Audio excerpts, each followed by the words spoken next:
curry was originally an Indian import, curry is no longer just used by the Indians.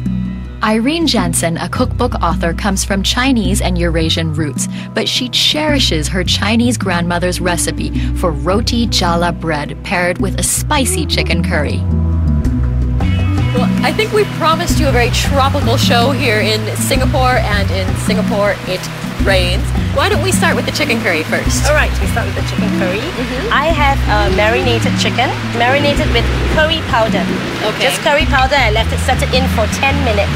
Okay, and I'm going to add in carrots, potatoes, onions, and curry leaves. This is curry leaf, right? And so this is very unique. Everybody knows curry powder, Correct. but not about the curry leaf. Can I just try one?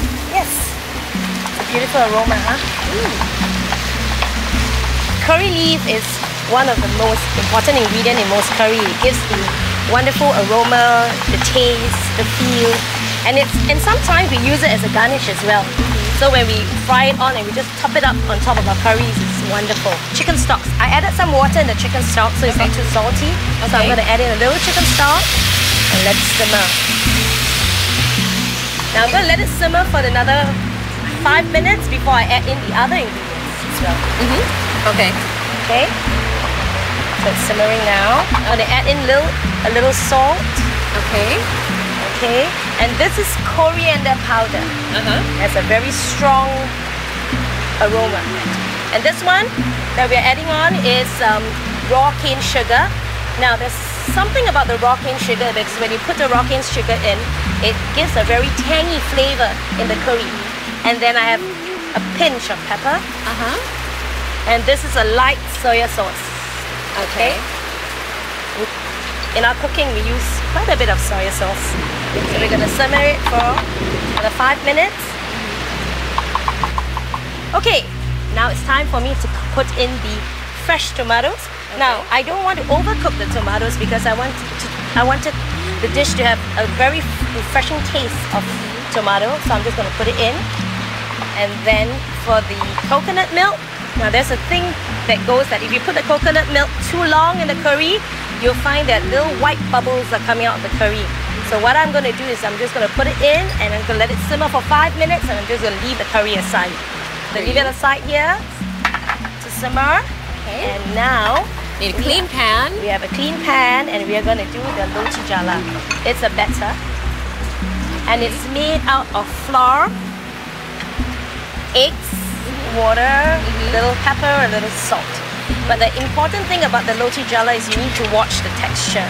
Put this aside and I'll bring out the mechanism. This is really wonderful. This is for my mom. So what we're going to do is we're going to now heat the pan and we're going to oil the pan. Now I had pandan leaf in my oil because it's very fragrant. It's green but smells like coconut, and so it's kind of doing a little bit of a mind trick. Correct. Okay. So this is the fun part. Maybe you could hold it higher for me. Okay. Okay, that's it. We're going to do this. And you got to do it quick. 2, 3, go. Oh, and this is how you get the lace effect for the pancake. Yes. Oh, that's so cool. And so you have a little bit of a sizzle in there, so it's going to get a little crispy on the bottom? Yes, it's going to be crispy on the bottom, and therefore if the texture is light, you get this crispy feeling on the roti jala. Now you can't turn it until you see all this, the top of the jala bubbles up. It's like a pancake, but this is a lazy pancake. Okay, well we're not going to turn the other way, but we're going to fold into 2. Okay. And we're going to make into a triangle. So it is very crepe-like. All right, I'm going to lift it off the pan. Okay. So let me get this up here. All right, and you've got 1 jala. Do you want to try one? Like the curry flavors, soft breads like this roti jala also originate from Indian cuisine and have been integrated into the patchwork menu of Singaporean favorites. You know what I like about this? That you use bread to eat the curry with. And so it's very similar to an Indian curry in that aspect, but your curry is very different. Yes, the curry is very different because, and I think we have, the curry is brought down by the curry powder, you know, the generation, the Indians who introduced curry powder to us. And basically all of us have a different way of cooking curry. We have the Chinese who cook it differently, the Eurasian, and all of us have a different way of cooking the curry, and that makes it so different and so exciting how different curries are being made and being cooked.